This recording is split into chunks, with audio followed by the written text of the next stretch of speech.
I was chosen to salvation by the Father up above. Verse 1, ready, sing. I was chosen to salvation by the Father up above. In before the world's foundation, I was chosen in His love. What a wonderful salvation! I will praise the Trinity.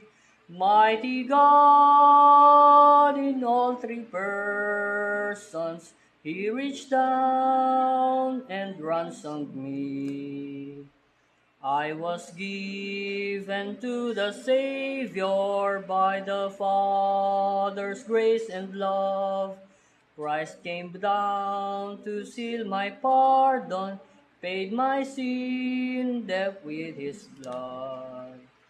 What a wonderful salvation! I will praise the Trinity. Mighty God in all three persons, He reached down and ransomed me. I was quickened by the Spirit, giver of eternal life.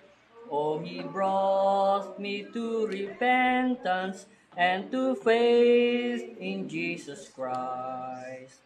What a wonderful salvation! I will praise the Trinity. Mighty God in all three persons, He reached down and ransomed me. All the praise for my salvation goes to God eternally. I will give Him all the glory, none of it belongs to me. What a wonderful salvation! I will praise the Trinity. Mighty God in all three persons, He reached down and ransomed me. Amen. Pagpalain ng Panginoon Diyos ang mga mensahe ng awitin sa ating mga puso. Sa pangangaral at pagpapahayag ng mensahe ng ating Panginoon Diyos, muli natin tawagin ang ating minamahal na kapatid, si Deacon Rogie Blasco.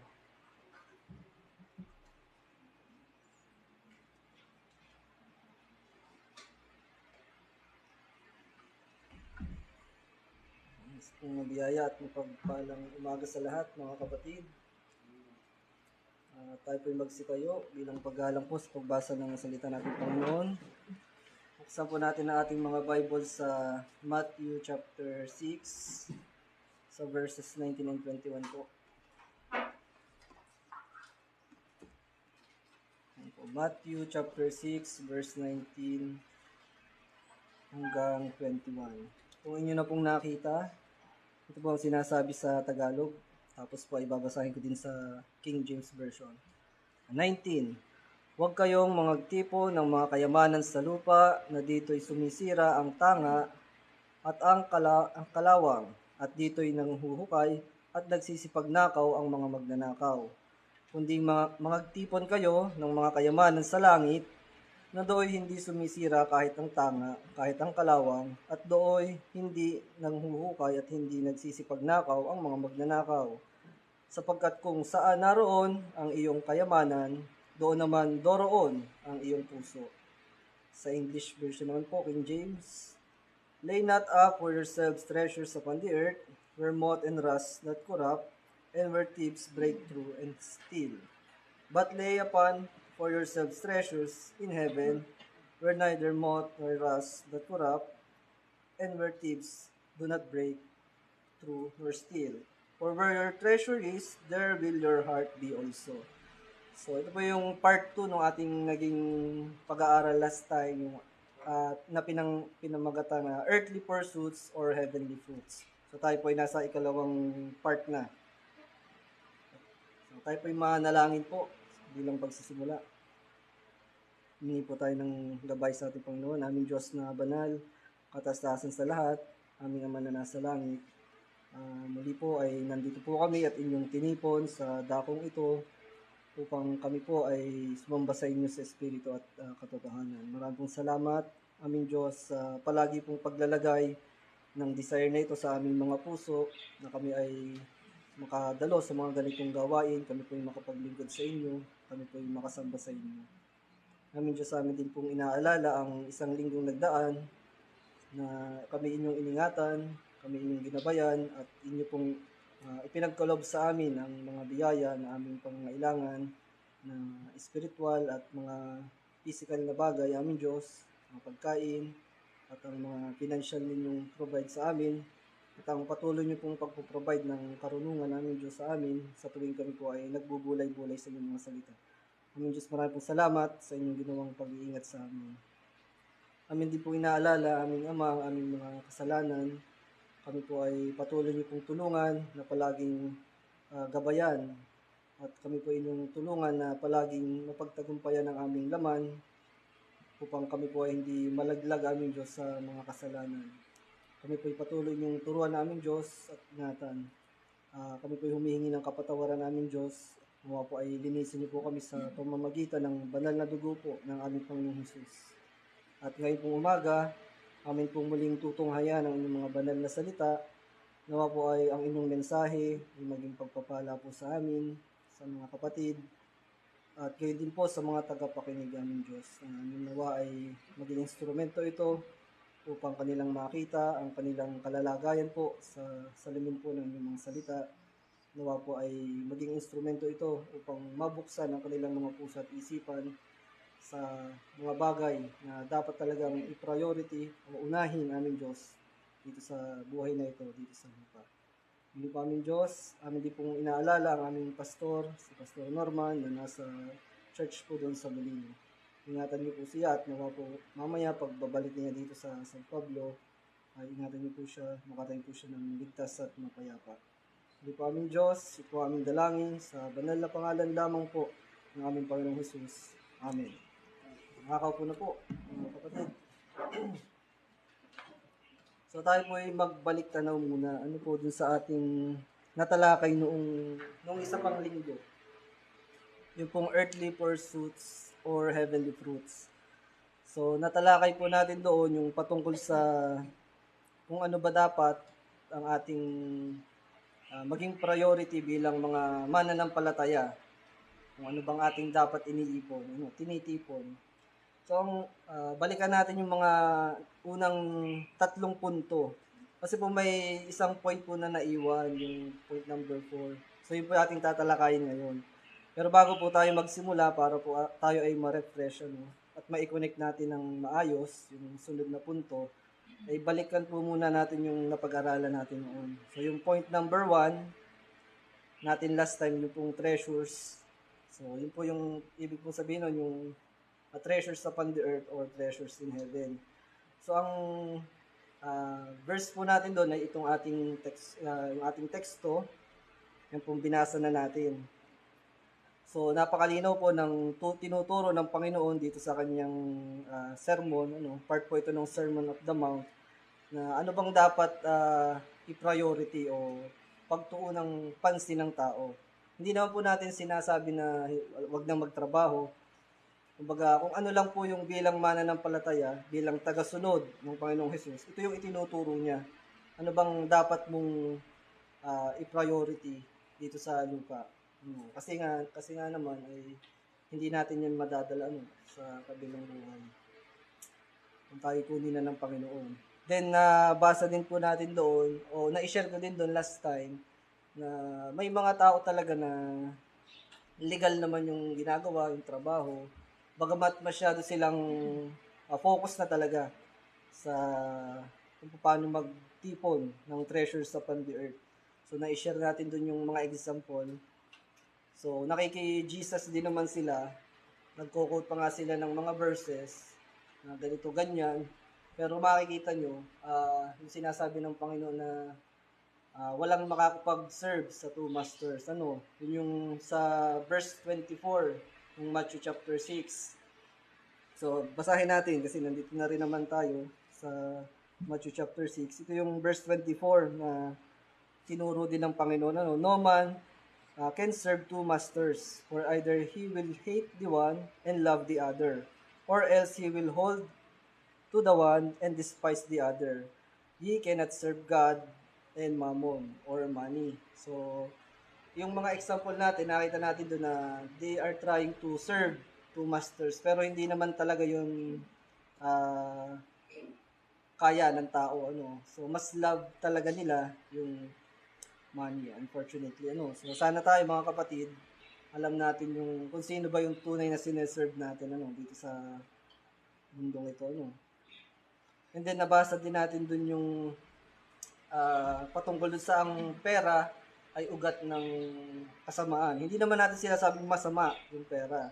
So, ano yan? Tool yan na ginagamit dito sa lupa. Pero ang masama ay yung pagka umibig na tayo sa pera. Siyempre, pag iniibig mo na naman yung pera, ang laman na lagi ng utak mo ay kung paano magkapera. Kung paano mag-produce ng pera. Meron ka na, kailangan mo pa na mas marami. So, ang verse naman natin doon, mga kapatid, ay yung 1 Timothy chapter 6. So, basahin din natin para ma-refresh tayo. Baka kasi sabihin ng mga hindi talaga nagbabasa ng Bible, invento lang yan. Hindi, nandito po yun sa Bible na ang pag-ibig sa kayamanan yan, sa pera, ay ugat ng kasamaan. So, 1 Timothy chapter 6 sa verse number 10. Yan. So, ito yung sabi sa English, for the love of money is the root of all evil. So, yun po. Napakalinaw. The love of money is the root of all evil. Tuloy natin ang basa. Which while some coveted after. So, naging covetous ka na. So, natalakay din natin yan last time. They have erred from the faith. Kasi nga, nag-erred sila sa faith. Bakit? Kasi nakiki-Jesus din sila, pero mas love nila yung money. So, they are erring sa pananampalataya nila and pierce themselves through with many sorrows.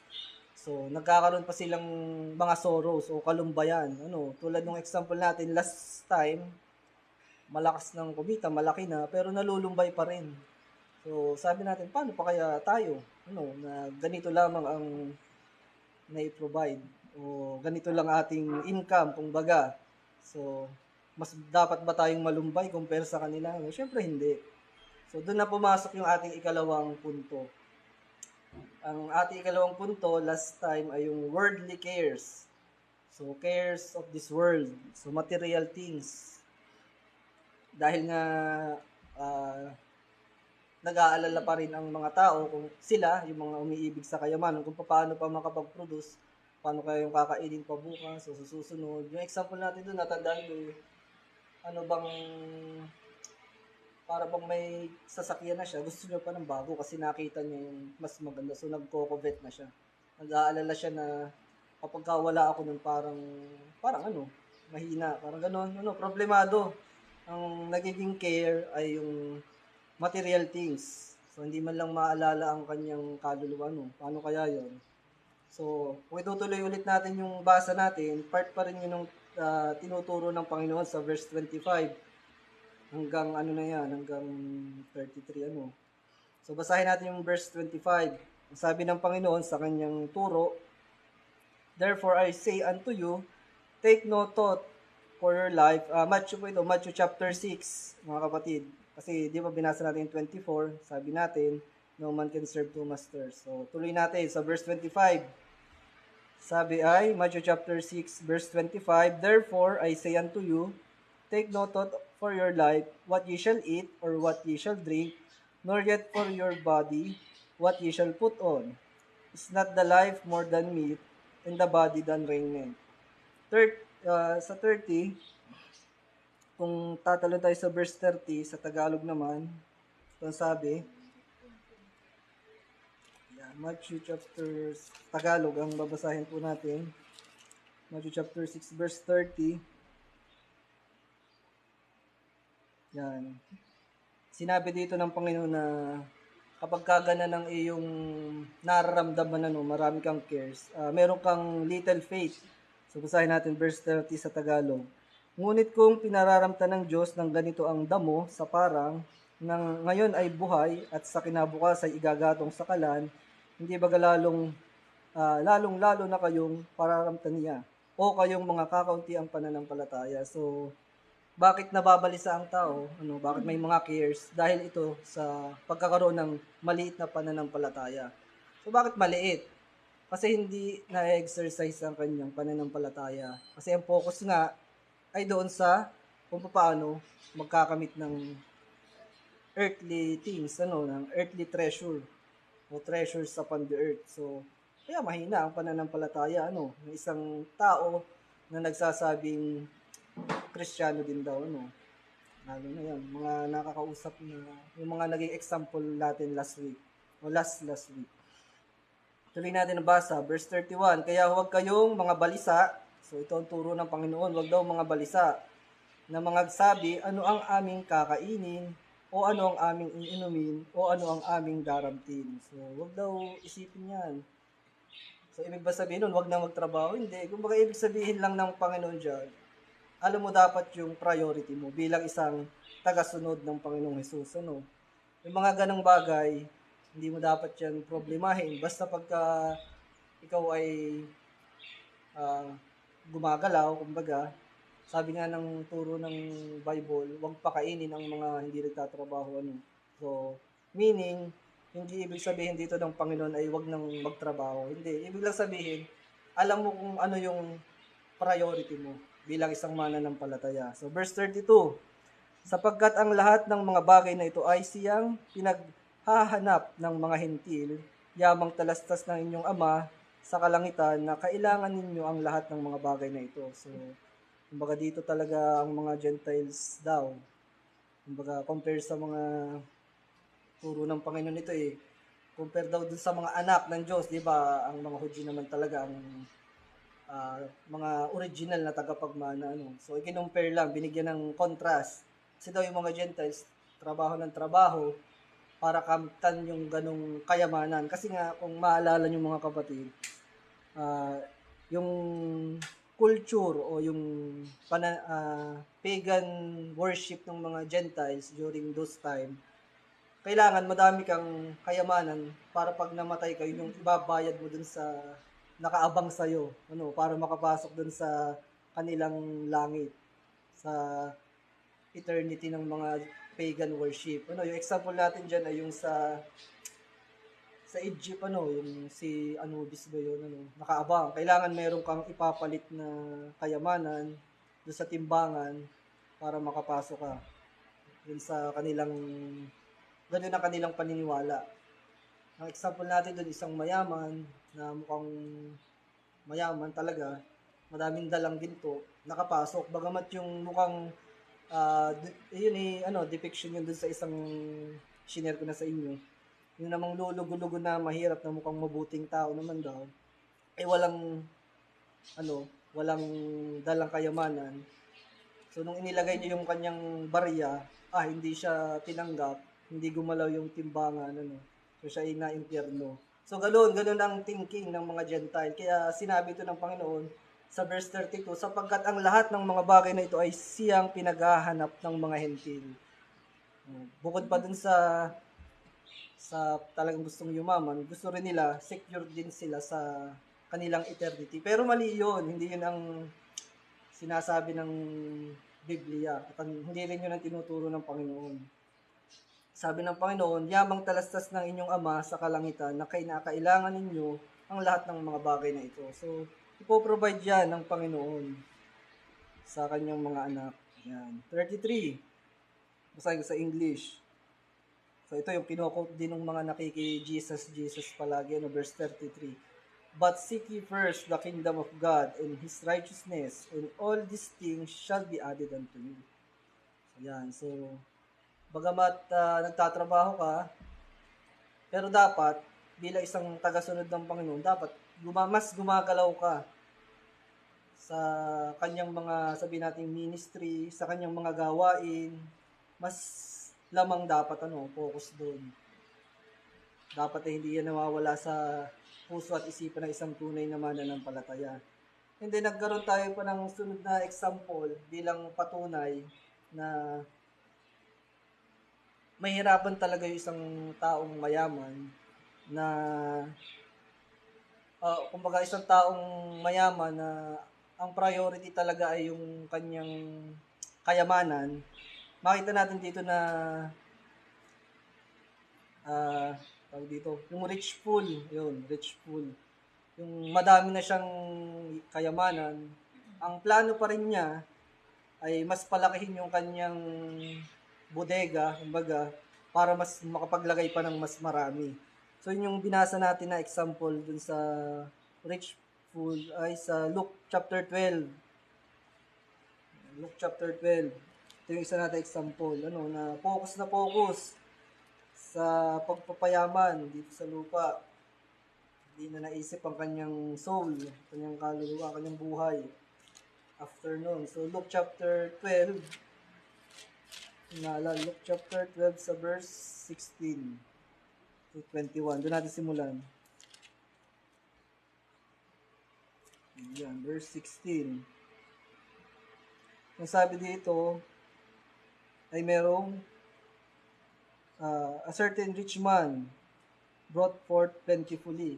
So talon tayo sa verse 26. Makita natin dito yung earthly pursuits or heavenly fruits.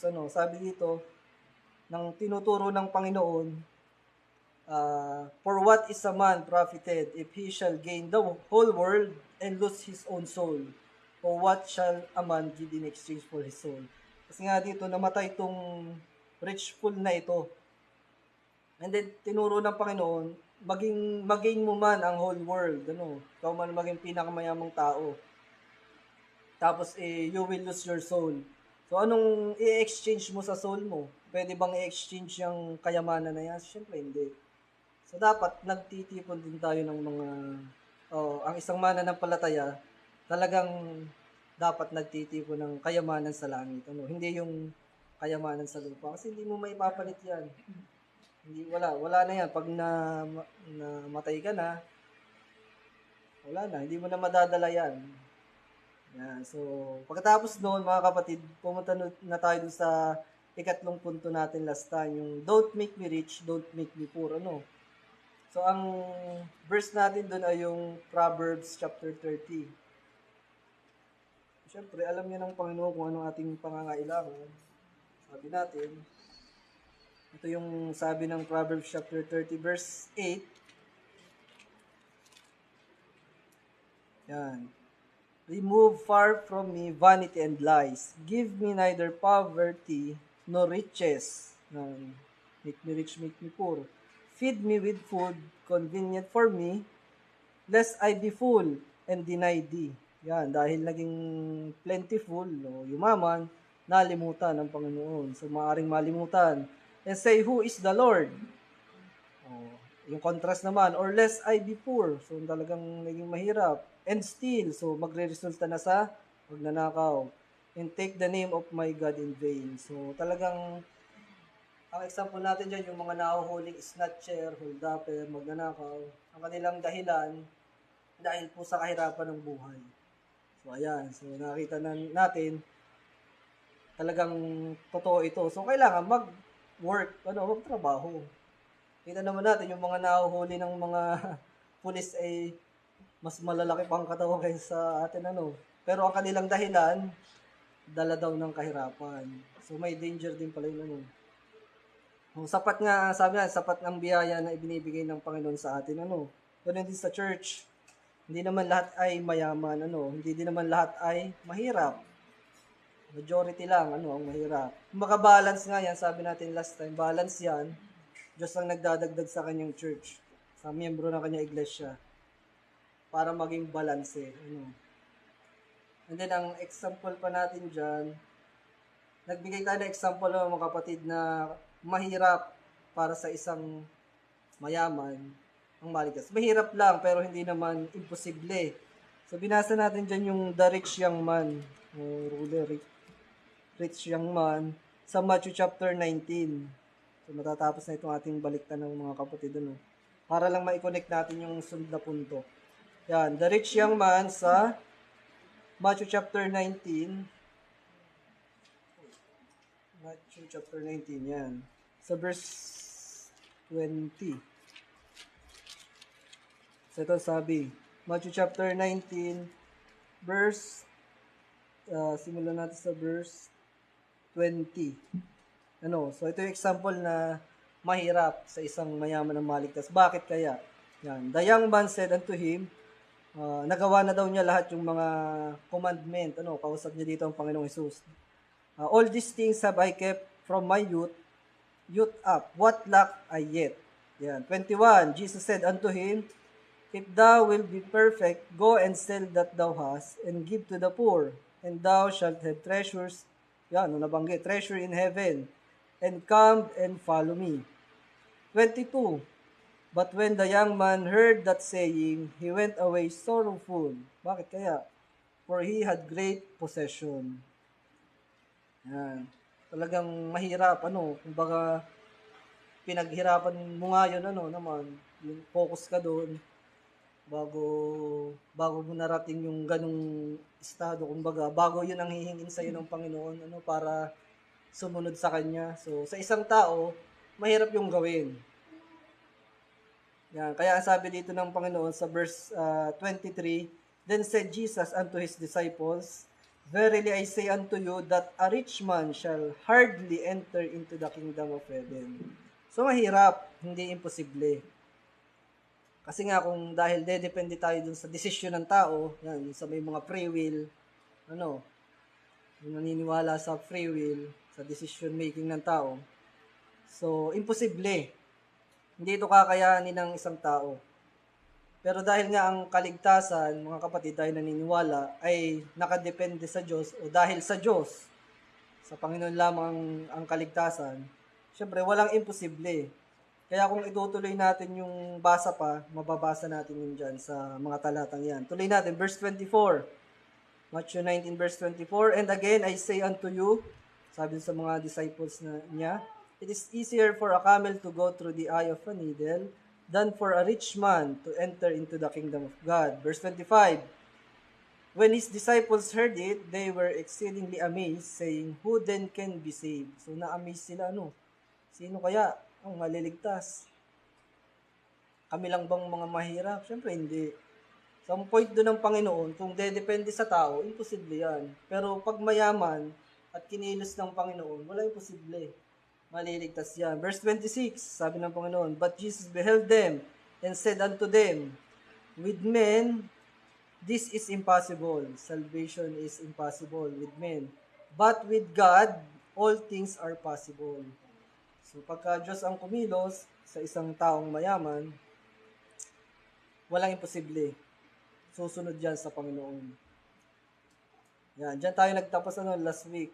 Hindi pa, nagtapos tayo sa last week dun sa pagbibigay ng comparison ng taong mayaman na pag ini-apply natin yung sinabi ng Panginoon na with men it is impossible but with God all things are possible. So nagtapos tayo last week dun sa example, yung contrast ng taong kinilos ng Panginoon at taong dumepende sa kanyang kakayahan. So ang naging example natin, yung taong dumepende sa kanyang kakayahan, yung rich young man. Siyempre, di ba sabi lang sa mga talatang binasa natin, naging lulugo-lugo siya, sorrowful. So, hindi niya kaya. Pero ang example naman natin dun sa taong mayaman, na kinilos ng Diyos at naligtas, ay si Lydia. Kung yung natatandaan, ang description kay Lydia ay yung seller of purple. So, meaning siya ay negosyanteng big time. Pero ang kaibahan niya, ang ginawa sa kanya ng Panginoon, binuksan ng Panginoon ang kanyang puso. So, basahin natin yun para lang makita niyo mga kapatid. So, ito, pareho silang mayaman, ng rich young man. Si Lydia at yung rich young man, pareho silang mayaman. Pero ang kaibahan, kumilos ang Panginoon kay Lydia. Kinilos. Binuksan ang kanyang puso. Sa Acts chapter 16, doon sa verse 14, para lang ma-refresh tayo. Sabi dito, pag Diyos ang kumilos, and a certain woman named Lydia, a seller of purple of the city of Thyatira, which worshiped God, heard us, whose heart the Lord opened, that she attended unto the things which were spoken of Paul. 15. And when she was baptized in her household. So talagang sumunod, makita natin, may pagsunod, nagpabaptize pa, So makita natin yung kaibahan, mga kapatid, yung sa rich young man at dito kay Lydia. So ang ating keyword talaga dito, ay yung whose heart the Lord opened. So ito yung sinasabi ng Panginoon, but with God, all things are possible. So kahit pa big time na negosyante si Lydia, binuksan ng Panginoon ang kanyang puso. So, naligtas siya. So hindi imposible na maligtas ang mayaman. Hardly lang. Kasi nga, bakit hardly? Kasi kung babalikan natin yung ating mga naunang punto, ang taong ang focus ay how to gain treasures upon the earth, yun talaga nakapokus ang kanyang isipan at ang kanyang puso. Kung nasaan ang iyong kayamanan, naroon ang iyong puso. Sabi din sa ating teksto, So, ayun. So, ngayon naman, mga kapatid, ay dadako na tayo dito sa pang-apat na point. Ito yung hindi natin natalakay last time. So, ngayon mga kapatid, yan. Ito yung ika-apat na punto. So, ating ika-apat na punto ay yung the blindness of wealth. Yan. So, ang text natin dito ay sa Luke chapter 16. Buksan natin ating mga Bible. So, itong ating ika-apat na punto ay the blindness of wealth. So, kumbaga ito yung danger, mga kapatid, ng wealth. Yan. Luke chapter 16. Sa verse, natin simulan? Luke chapter 16, sa verse 19. So, kung ito yung alam nyo, turo din ito. Panginoon din ang nagtuturo dito. Ito yung sa the rich man and Lazarus ito. Yan. So, verse 19. Basahin natin sa Tagalog. Mayroon ngang isang taong mayaman at siya ay nagdaramit ng kulay ube. So, binanggit na mayaman na, bilanggit din na nagdaramit ng kulay ube. So, parang yung kay Lydia, seller of purple. So, dito, sabi sa clothed in purple. So, talagang mayaman ito. Sabi yan. Mayroon ngang isang taong mayaman at siya ay nagdaramit ng kulay ube at maselang lino. At sa araw-araw ay kumakain ng sagana. O talaga, mayaman, kumakain ng sagana araw-araw. So, isa itong Hudyong mayaman. So, tuloy natin. Verse 20. At isang pulubi na ang pangalay Lazaro, lipos ng mga sugat, ay inilalagay sa kanyang pintuan. So, ito namang si Lazaro, ay isang mahirap, pulubi. Sabi dito, sa talata, isa siyang pulubi na Hudyo, full of sores. Ano pa siya, yung lipos ng mga sugat. And then, bakit kaya siya inilalagay doon sa pintuan ng mayaman? O sa English ay gate, at his gate. Sabi din sa verse 21, tuloy natin basa, at naghahangad na mapakain ng mga mumo na nangahuhulog mula sa dulang o table, dulang ng mayaman. So, kaya pala inilalagay doon si Lazaro, ay umaasa doon sa patak ng mumo, galing doon sa table, ng mayaman, para makakain. Kaya pala siya inilalagay doon. Then, tuloy natin ang basa doon sa verse 21. At naghahangad na mapakain ng mga mumo na nangahuhulog mula sa dulang ng mayaman. Oo, at lumapit pati ang mga aso at hinihimuran ang kanyang mga sugat. Kawawa naman, So, ito palang Hudyong mayaman ay hindi nagpapakita ng, sa madaling sabi, di ba, Hudyo siya, Hudyo rin si Lazaro. So, meaning, magkapatid sila kay Abraham. So, brother, sa madaling sabi, magkapatid. Parehong Hudyo, fellow Jew. Hindi siya nagpapakita ng charity or love towards Lazaro. Kasi nga naman, tingin niya ay lupos ito ng sugat. So siguro, kaya hindi niya tinutulungan. So mag-abang ka na lang kung may papatak dito sa table ko. So parang ganun meaning walang compassion itong taong mayaman dito sa kapatid niya na isa din namang Hudyo. Kaso pulubi. Nakita nyo? So mahirap sa isang mayaman na bitawan talaga yung kayamanan. Lalo na sa mga ganitong tao. Yung nakikita niyang lupos ng mga sugat o in other interpretation, taong makasalanan. Kasi yun ang interpretation kapag may leprosy ka, makasalanan ka. So, ganun, mga kapatid. So, ang point natin dito, hindi natin makitaan ng compassion yung mayaman towards Lazaro, na fellow Jew niya naman. Yan. So, yan yung tinatawag natin na the blindness of wealth. Kaya yung ating ika-4 na punto. So, ito yung danger, mga kapatid. Kapag ang isang tao ay focus sa pag-iipon ng treasures upon the earth, nawawala na rin yung second greatest commandment ng Panginoon. Hindi na nagagawa. Kasi dun siya nakafocus, yumaman, magkapera, treasures upon the earth. Hindi niya na magawa hindi niya nakikita na hindi niya pala nagagawa yung second greatest commandment ng Panginoon. So ano ba yun? Basahin natin mga kapatid sa Matthew din. Balik tayo sa Matthew, sa chapter 22, para lang maano natin ano ba yung greatest commandment, second greatest commandment. Matthew chapter 22. Ito yung hindi na nagagawa nung mayaman kay Lazaro. Bagamat fellow Jew niya, kapatid niya kay Abraham. Yan. Matthew chapter 22 sa verse 37. Yan sabi, Jesus said unto him, dun sa, ang kausap niya dito ay yung para si So ito, sabi ng reply ng Panginoon, Thou shalt love the Lord thy God with all thy heart, and with all thy soul, and with all thy mind. 38, this is the first and great commandment. 37, sa Tagalog, basahin ko rin At sinabi sa kanya, iibigin mo ang Panginoon mong Diyos ng buong puso mo at ng buong kaluluwa mo at ng buong pag-iisip mo. Ito ang dakila at pangunang utos. So, yun yung unang dakilang utos. Ano yung second greatest commandment? Tuloy natin ang basa. Dito natin mababasa yung pangalawang dakilang utos, verse 39 sa English. And the second is like unto it, Thou shalt love thy neighbor as thyself.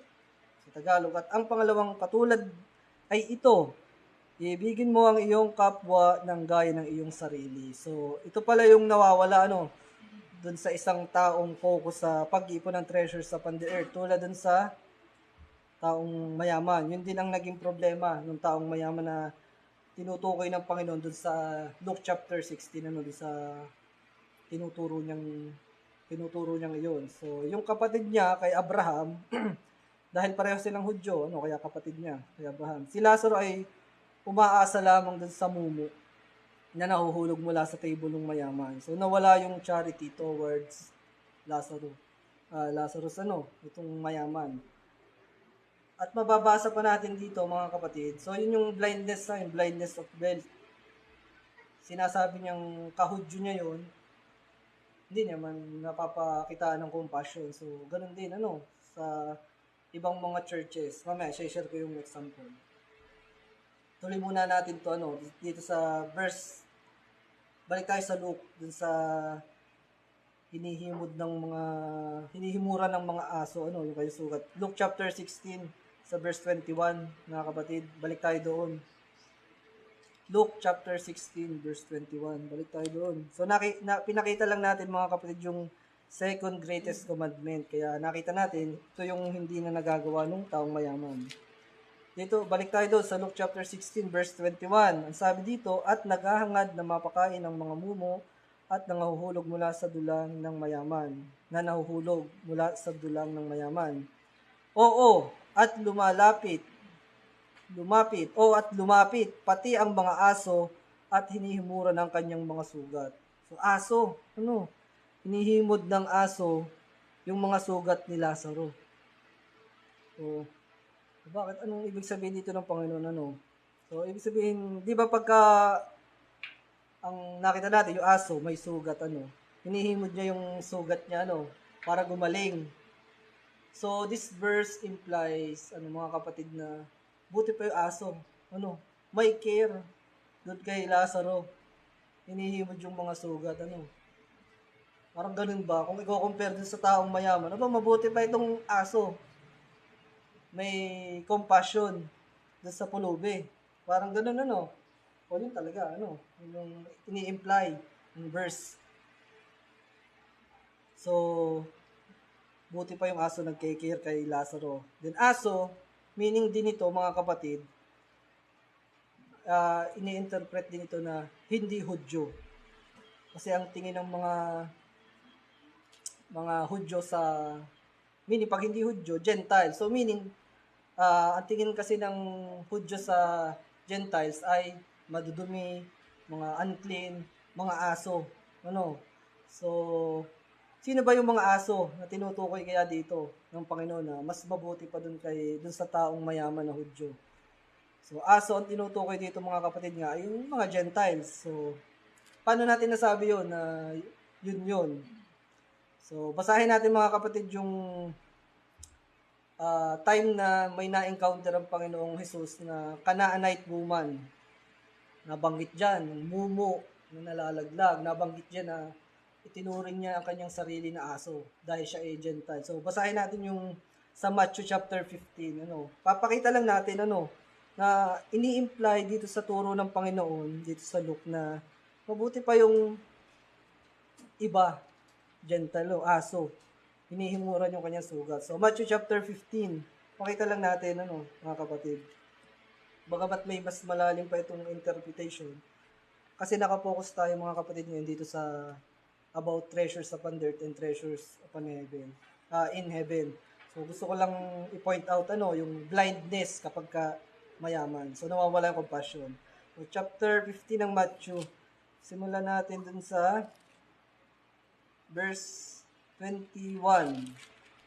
Yan, chapter 15 verse 21. Papakita natin na yung aso ay Gentile talaga, ang isang interpretation talaga noon. So yan. Basahin ko sa Tagalog. Ito yung the fate of a Canaanite woman. So verse 21, Matthew chapter 15 verse 21, at umalis doon si Jesus at lumigpit sa mga sakop ng Tiro at Sidon. At narito ang isang babaeng Cananeya, so hindi siya Hudyo, so siyang Canaanite. Cananeya na lumabas sa mga hangganang yaon at nagsisigaw na nagsasabi, "Kahabagan mo ako, O Panginoon, ikaw na anak ni David, ang aking anak na babae ay pinahihirapang lubha ng isang demonyo." 23. Datapwat siya ay hindi sumagot ng anumang salita sa kanya. At nilapitan siya ng kanyang mga alagad at siya ay pinamanhikan na nagsasabi, "Paalisin mo siya sapagkat nagsisigaw siya sa ating hulihan." So, narinig din pala ng mga disciple, sabi, "Paalisin mo yan." Nagsisigaw. So, verse 24. Datapwat siya ay sumagot at sinabi, sumagot ang Panginoon, "Hindi ako sinugo, kundi sa mga tupang nangaligaw sa bahay ni Israel." So, kasi nga naman, yung ministry talaga ng Panginoon ay first para dun sa lost sheep of Israel. So, sinabi niya, pinaliwanag niya dun sa babae, tsaka dun sa mga alagad. 25. Datapwat lumapit siya, yung babae, at siya'y sinamba niya na nagsasabi, "Panginoon, saklolohan mo ako." 26. At siya'y sumagot at sinabi, "Hindi marapat na kunin ang tinapay sa mga anak," so Hudyo, "at itapon sa mga aso," Gentiles. So, hindi daw yun marapat. Kasi nga naman, nung unang dumating Panginoon, ang ministry talaga muna ay sa mga Hudyo. Sila muna yung mga lost sheep muna na Israel. Pero sumagot yung babae. Verse 27. Datapwat sinabi niya, "Oo, Panginoon, sapagkat ang mga aso," ang mga aso man ay nagsisikain ng mga mumo na nangalalaglag mula sa dulang o table ng kanilang mga Panginoon.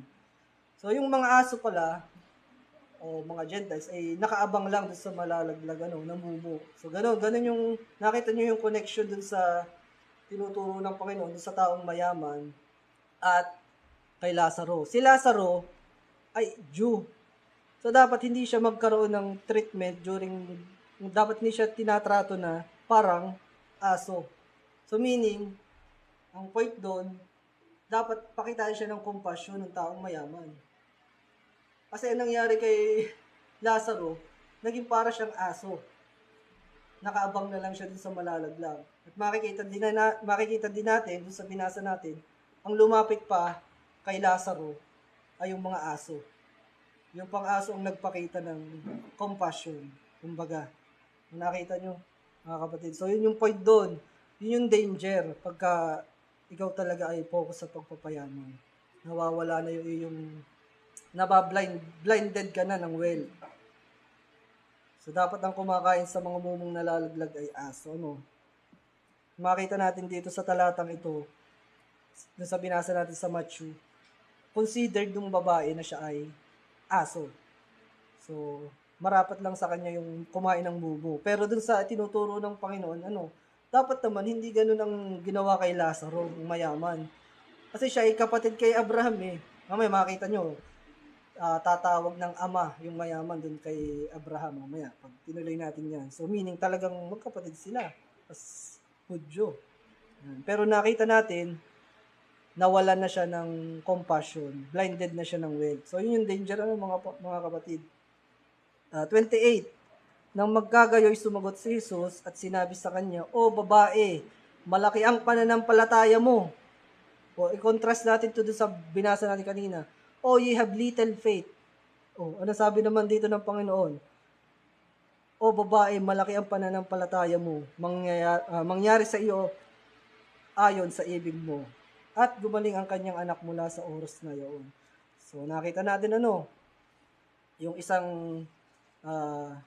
nagsasabing naniniwala sa Panginoon, kumbaga, kay Jesus, pero meron namang little faith. So, nag-focus yan sa pagiging blinded by wealth.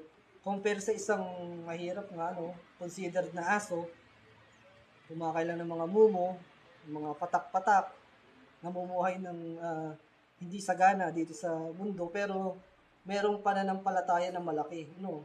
O babae, malaki ang pananampalataya mo. Mangyayari sa iyo ang ayon sa ibig mo. So, nakita natin yung contrast mga kapatid. So, sabi ko kanina, may naalala ko dito, yung isang tao. Example natin, bago tayo magtapos, patapos na naman to. Naalala ko lang, di ba, kapatid, tulad sa mayaman at kay Lazaro, so, hindi niya na ituring na kapatid si Lazaro. Hindi niya nabigyan ng pangangailangang tulong, hindi nakakakain, kumbaga, hindi natutulungan, walang compassion, walang love, charity. So, naalala ko dito yung isang tao, member siya ng isang church ng Armenian, pero kakilala. So, nangyari, siya ay na-aksidente sa trabaho, So, nabalian siya ng paa. So, siya ay, nung time na yon, siya ay umaasa na makatanggap ng charity o love from his church member, mga tinuturo niyang kapatid. Pero unfortunately, para siyang si Lazaro, para siyang nag-iintay ng malalaglag kung meron ba o wala. So, during that time, siya ay naging desperado na, wala siyang mahinga ng tulong. So, nag-reach out siya sa mga kakilala niya. So, and then, encounter nga natin siya, nag-chat. So, nireply natin, nalaman natin sitwasyon niya. So, hindi ko naman sinasabi na ang galing naman natin, nakapagbigay tayo ng tulong sa kanya. Alam din ito ni Brother Kirby, yung tinutukoy ko dito. So, nangyari, yung church pa natin ang nakapagbigay ng tulong. Para tayong aso, tayo yung humimod sa sugat. Tayo pa nakapagbigay ng tulong. Ano yung tinuturing niyang kapatid? Wala. So, kawawa. So, nakita niyo mga kapatid, kasi Armenian yung church nila. Sila yung focus sa pagpapaganda ng building, ganito, ganyan, aircon, dapat ganito, ganyan, may sasakyan dapat, ang pastor, ganito, ganyan. So, focus sila sa earthly treasures, sa building, sa pagpapatay, sa kung ano-ano pa. Hindi, nawala, na blind na sila, nawala na yung compassion nila towards dun sa kanilang tinuturing na kapatid. No? So, at iba pa ang tumulong. Hindi ko na sinasabi na, ang galing ng church natin na tayo nakapag-provide nito. Hindi, ang point ko doon, parang nakita ko doon yung tinuturo ng Panginoon, iba pang tao ang tumulong doon sa nangangailangan. Pero ang tinuturo niyang kapatid ay yung ka-Armenian niya, hindi tayo. So, talagang naano ko doon sa yung turo ng Panginoon na gano'n, na nangyayari talaga. Kasi nga, blinded sila sa material things. Yung nangangailangan ng tulong, yun ang hindi nabigyan. So, kawawa, Pero, alam ko, nasa mabuting kalagayan na siya, Hindi ba siya patay? Kumbaga, okay na siya, nakakalakad na ulit. At siya ay nasa ibang bansa na yata ngayon. Yun yung huli kong alam sa kanya. So, yun. Yung example natin na pagpapakita ng compassion towards your brothers and sister, na kapag ka ikaw ay masyadong focus na sa material things, mabablinded ka na nun. Hindi mo na makita na, kapatid ko nga pala ito. Dapat ito itulungan ko. So, yun po mga kapatid. So, going back, ito, sana, ito, may note ako dito. Sana naman, dito sa ating church, hindi naman po maging ganun. So, okay, naniniwala na dito ay, dahil ito ay tunay na iglesia ng Panginoon, so focus ng bawat isa ay hindi din sa treasures sa pandert, hindi sa treasures in heaven, para hindi tayo mablinded ng mga wealth, para makita natin kung saan dapat ituon ang pagtulong. So makita natin yung mga pangangailangan ng mga kapatiran. Yan. So going back doon sa the rich man and Lazarus. So malinaw na yung rich man at si Lazaro ay Hudyo, yung mga aso na nagpakita ng compassion kay Lazaro ay mga Gentiles. So kapag ang isang tao talaga ay ito focus nga sa pag-iipon, nawawala na yung kanyang care o compassion towards others. So hindi niya na susunod yung second greatest commandment. Na tinuro ng Panginoon. Na sinabi ng Panginoon. And sometimes yung pamamaraan pa ito share ko din, sometimes yung pamamaraan pa ng mga taong ang focus ay hindi makatarungan. Bagamat may mga nakilala nga ako na share ko na last time, legal naman yung kanilang way ng pag-earn, ng pagpapayaman nila, legal yun. Pero meron din namang mga hindi. So, mas worse. So, na-observe din natin yan sa ating panahon. So, saan? So, nandiyan na yung gambling. Yun ang ginagawang pamamaraan. So, makita nyo yung mga pogo. Nga example, pagpapayaman, nag-ooperate ng pogo. Pero yung mga empleyado, ano nangyayari? Nakakulong, nabubugbog, nakikidnap, parang gano'n. So, nawawala yung care sa others. Nandiyan din yung mga pandaraya, and then yung corruption, yan. Kitang-kita natin yan. Hindi mayaman, tumakbo, naging mayaman. Huwag tayo bigyan example. Basta kita nyo yan, corruption. So, dahil gustong yumaman, gumagawa na ng pamamaraan na hindi na makatarungan. Nababaliwala na yung mga prinsipyo at kautusan ng Biblia, ng salita ng Panginoon. So, hindi na nasusunod yung mga banal na kautusan. So, may warning dyan ang Bible, ang ating babasahin. So, dito tayo magtatapos, mga kapatid. Mahaba pala ito. Yan, dito tayo dumako, sa warning ng Bible. So, sa James, so, papakita dito yung ginagawa ng mga pamamaraang hindi na makatarungan. Yung mga corrupted na mayayaman, mga corrupt, ayan. James chapter 5. Ayan. Simulan natin sa verse 1. James chapter 5 sa verse 1.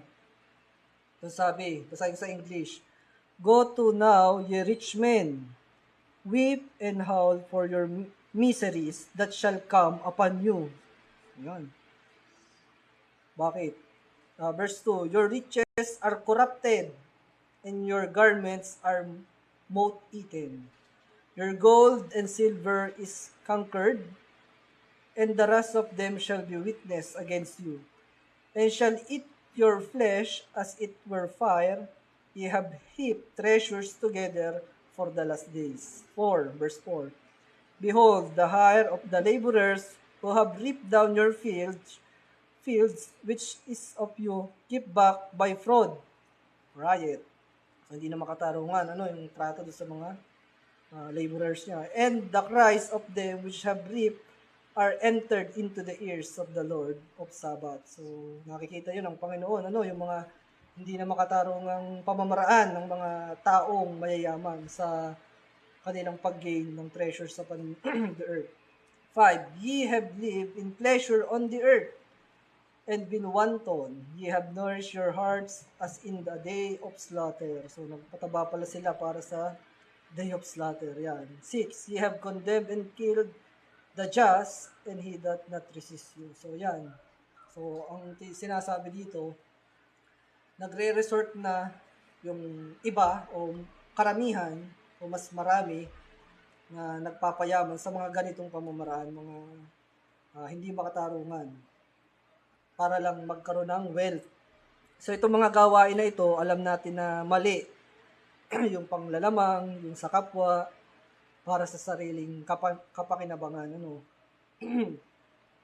So sabi pa ni James sa chapter 4, verse 17, yung last verse ng chapter 4, basahin natin.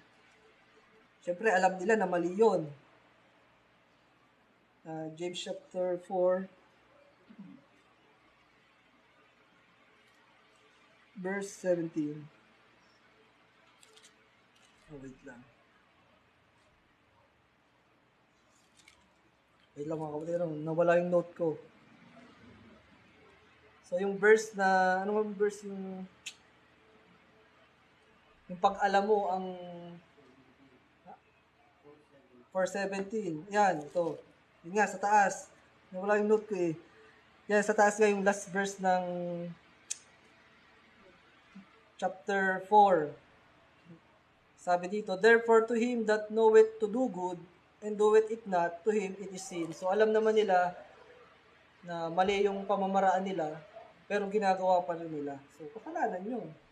So, nakakaalam ng paggawa ng mabuti at hindi ginagawa, so, kasalanan yun. So, nagre-resort nga sila dun sa mga hindi na makatarungan na pamamaraan para lamang mag-gain yung treasures upon the earth. Nakita natin. So, may danger yun. So, madami pang warning ang Bible sa mga taong focus sa pag-iipon ng kayamanan dito sa lupa. Tapos, ang pamamaraan ay masama pa. So, basahin natin yung ilan. Sa Proverbs chapter 28, mga kapatid. So, ito yung iba pang warning ng Bible, ng Biblia. Isa na natin, basahin na natin agad. Proverbs chapter 28, verse 20. A faithful man shall abound with blessing, but that maketh haste to be rich shall not be innocent. So, sabi dito, ang tapat na tao ay mananagana sa pagpapala, ngunit siyang nagmamadali sa pagyaman ay walang pagsalang parurusahan. So, bakit parurusahan yung nagmamadali? Kasi sabi sa English, that maketh haste to be rich shall not be innocent. Kasi nga, dahil gustong mabilis yumaman, gagawa na ng mga illegal o masasamang bagay. Nanloloko na ng kapwa. So, naka-encounter na rin tayo ng ganan. Share ko lang example. Bila example, mabilis lang. So, nag-try ako dun sa networking, naglabas ng pera. Ganito, ganyan. So, parang ang dating, manloloko ka. Kasi yung sabi nung nagtuturo, ay, nakita niya yung Android tablet ko dati. Sabi yan, gamitin mo yan. Sabihin mo, yan ay nabili mo dahil kumita ka dito. Kaya ka nakabili niyan. Sabi, ano?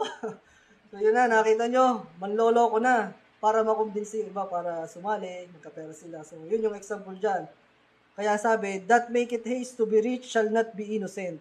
So kung ginawa ko yun, so ito nga, galing to dun sa ko. So hindi ka magiging innocent. Kumbaga sana yung walang pagsalang parurusahan ka. Yan. Another verse, Proverbs chapter 13 verse 11. Bilisan na po natin Sabi sa Proverbs chapter 13 verse 11, wealth gotten by vanity shall be diminished. Yan. But he that gathereth by labor shall increase. So, ang kayamanang tinangkilik sa walang kabuluhan ay huhupa, ngunit siyang nagpipisan sa paggawa ay mararagdagan. And then another verse, Proverbs 21, verse 6. Proverbs ulit, Proverbs chapter 21, verse 6. The getting of treasure by a lying tongue is vanity tossed to and fro of them that seek death. So, ang pagtatamo ng mga kayamanan sa pamamagitan ng sinungaling na dila, kagaya nung tinuturo sa akin nung nasalihan ko yun dati, ay singaw at tinatangay na paroroot parito noong nagsisipaghanap ng kamatayan. So, another verse, last, Proverbs 23, verse 4. So, ito, huwag kang gumamit ng mga ganyang pamamaraan. Proverbs chapter 23, verse 4, labor not to be rich, cease from thine own wisdom. So, huwag kang mainip sa pagyaman, tumigil ka sa iyong sariling karunungan. Dahil sa sarili mong karunungan, marami ka nang nalalaman para yumaman, mga illegal na nagagawa mo na hindi na makatarungan, nanloloko ka na, nagsisinungaling ka na. So, sabi dyan, tumigil ka sa iyong sariling karunungan. Mali yan. And then, so, ito pa, ano kayang mangyayari, kung sa buong buhay mo, ganun ang ginawa mo, naging successful ka, naging mayaman ka talaga, o kahit hindi ka naman naging super yaman, umasenso ka, sabihin natin, yumaman. Sa buong buhay mo, yun lang ang naging focus ng buhay mo, yun lang yung naging priority mo. Pero sinasabi mo na Kristiyano ka, tinanggap mo ang Panginoong Jesus, nag-quote ka ng verse. Pero nung nabubuhay ka, ang tinipon mo ay treasures upon the earth. So ano kayang mangyayari sa iyo? Nawalan ka na ng compassion sa iyong kapwa, sa iyong kapatid, yung tuloy mong kapatid sa pananampalataya. So nandito, dun sa rich man at kay Lazaro. Ganito yung nangyari. So balikan natin, ito na talaga magtatapos, kapatid. Balikan natin yung rich man at si Lazaro. Anong nangyari nung sila ay namatay? Kasi yung mayaman, focus sa pagpapayaman, wala ng compassion sa kapatid, yan. Luke chapter 16, sa verse 22. Balikan natin, yung kapatid. Ano kayo nangyari doon sa dalawa? So sabi, Luke chapter 16, verse 22, at nangyari na namatay ang pulubi at siya ay dinala ng mga anghel sa sinapupunan ni Abraham at namatay naman ang mayaman at inilibing. 23, at sa Hades na nasa mga pagdurusa ay itiningi niya ang kanyang mga mata at natanaw sa malayo si Abraham at si Lazaro ay nasa kanyang sinapupunan.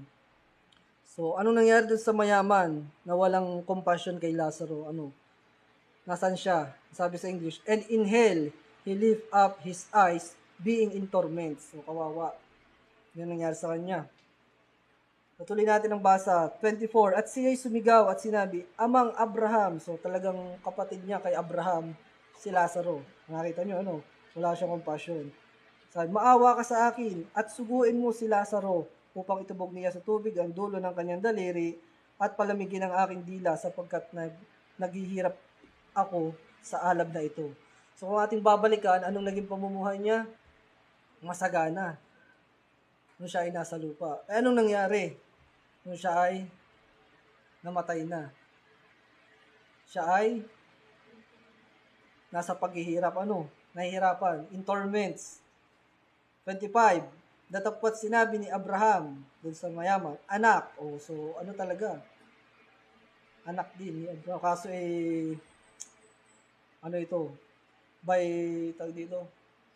bilang Hudyo lamang, hindi talaga maliligtas. Alalahanin mo na ikaw ay tumanggap ng iyong mabubuting bagay sa iyong pamumuhay.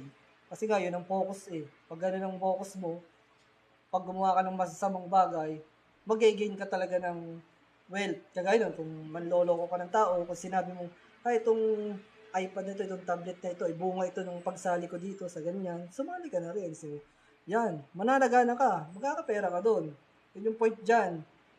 tatanggap ka ng mabubuting bagay dito sa lupa, materially. Pero yung isang mahirap o pulubi, si Lazaro gayon ding paraan ay masasamang bagay. Bagamat nabubuhay tayo man dito mga kapatid, sa hindi naman marangya, hindi naman mayaman, kumbaga tama lang, hindi rin naman hirap na hirap. Hindi rin naman tayo gagawin ng Panginoon na ganun dahil magre-resulta yan sa, sabi nga sa don't make me rich, don't make me poor, maaring tayo makagawa ng masama. So, ipe-preserve tayo ng Panginoon. Datapwat ngayon ay inaaliw siya, really, at ikaw ay nasa kahirapan. So, nabaligtad bigla, masasabi natin na si Lazaro ay isang image ng tapat na nananangan sa mga biyaya ng Diyos, umaasa sa biyaya, sa grace. At yun namang lalaking mayaman ay focus naman sa mga earthly biyaya, kumbaga yung mga material things. So nakita natin yung contrast. So pagka pala ang isang tao talaga kapag nag-focus sa earthly treasures, ito kakahinatnan.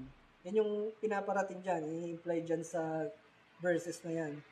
At yung isang tao naman na nagtitiis, pero patuloy na nagbibigay ng kanyang pagtitiwala at pananampalataya sa Panginoon sa kahit anumang sitwasyon ng kanyang buhay, mahirap man, pero hindi nawawala yung kanyang pagtitiwala sa Panginoon, pinapriority niya pa rin ang mga gawain para sa Panginoon.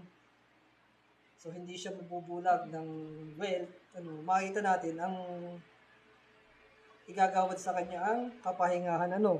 Sabi ito ay inaaliw siya rini. So, meaning ay i-comfort ka din ng Panginoon. Kahit pa ikaw ay hirap ngayon, magtiwala tayo sa mga pangako ng Panginoon. Hindi naman forever. Pansamantala lang tayo dito. Talagang ang ating residence sa langit. Mga kapatid, tayo naniniwala dyan. Yan ang itinuro ng Panginoon. Yan. And then, so alam na natin ang mga sumunod. Pag binasa pa natin yung sunod na verses hanggang 31. So, nandiyan na yan. So, dito na tayo magtatapos ng mga kapatid. Again, hindi natin sinasabi na masama ang maging mayaman. So, wala tayong magagawa kung gawin ka ng Panginoon na mayaman. At hindi din natin sinasabi na hindi maliligtas ang isang taong mayaman. So, hindi yun. Kung payamanin ka ng Panginoon sa pamamaraan na sa iyong pagtatrabaho, sa ikaw ay ginagabayan niya, so wala magagawa, yumaman ka. Pero tatandaan natin, huwag mawawala yung compassion natin sa iba.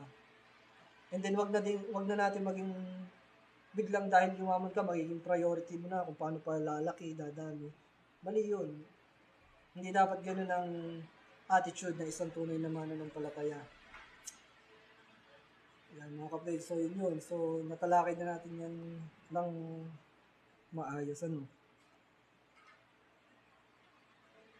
So itong ika-4 na punto, nagpakita lang ito nung danger mga kapatid, na nawi-witness din naman natin dito sa paligid natin. Sa mga example na ibinigay natin, nakita natin yung mga tao, mga nakiki-Jesus din, mga nakiki-Kristiyano din daw.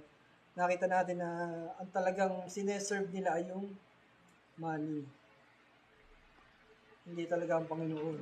Hindi nakita din natin na nawawala yung compassion sa example natin. Hindi nila na tulungan yung tinuturing nilang kapatid kasi focus sila sa building ng church nila. Mas na priority pa yung material things kaysa dun sa mas mahalaga, yung second greatest commandment ng Panginoon. So ayan po mga kapatid.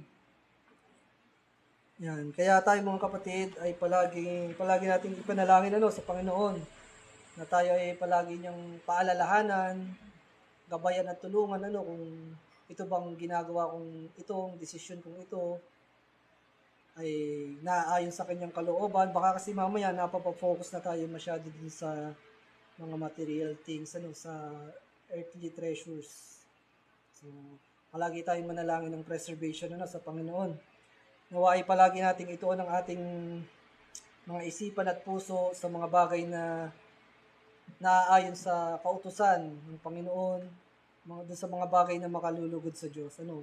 Sabi nga doon sa ating teksto, but lay up for yourself treasures in heaven. So yan ang utos ng Panginoon. Where neither moth nor rust the corrupt, and where thieves do not break through nor steal.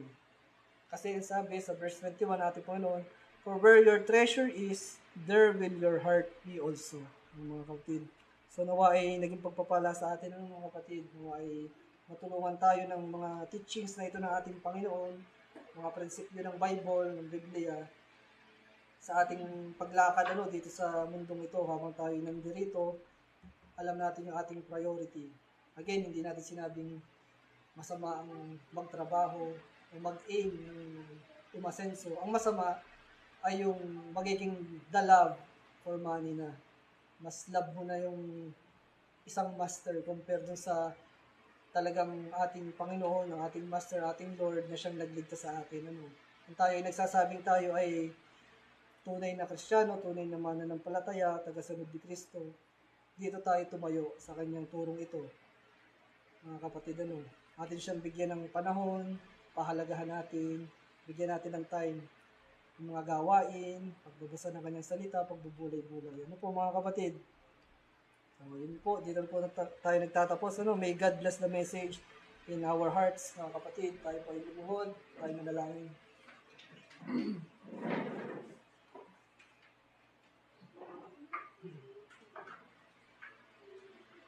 Aming Diyos na malang, tatastasa sa lahat ang Ama na nasa langit. Maraming salamat muli sa inyong mensahe sa amin ngayong umaga. Tunay po na napakaganda ng inyong mga aral, aming Diyos, patungkol sa usapin ito.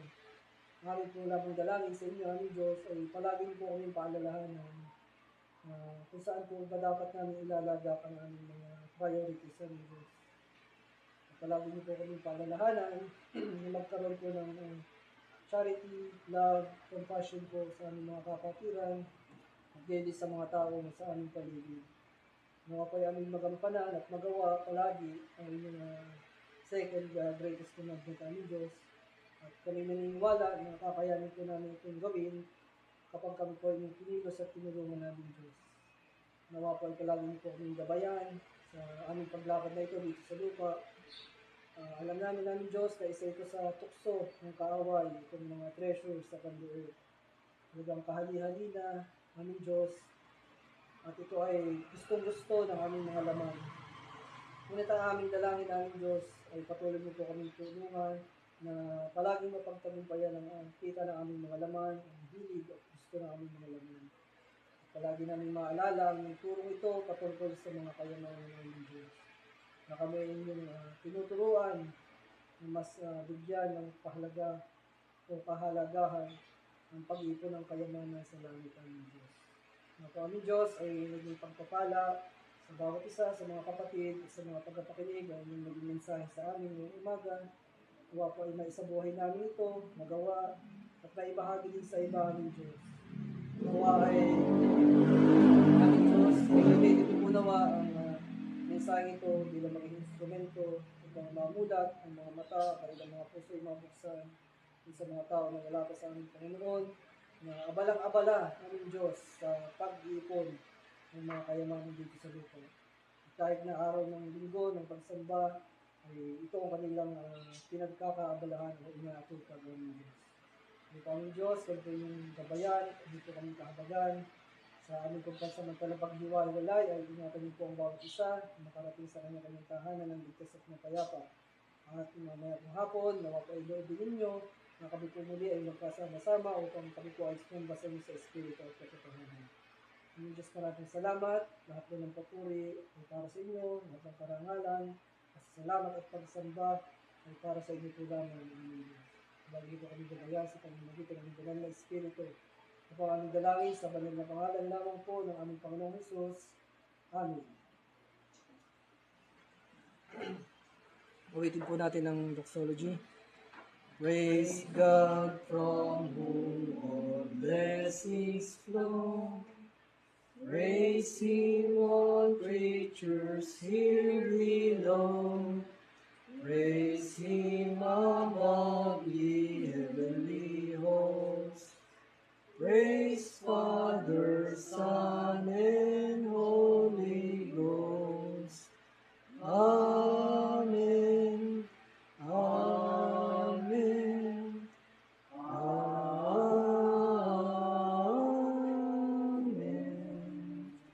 Hindi po, maraming salamat. God bless po. Ito po.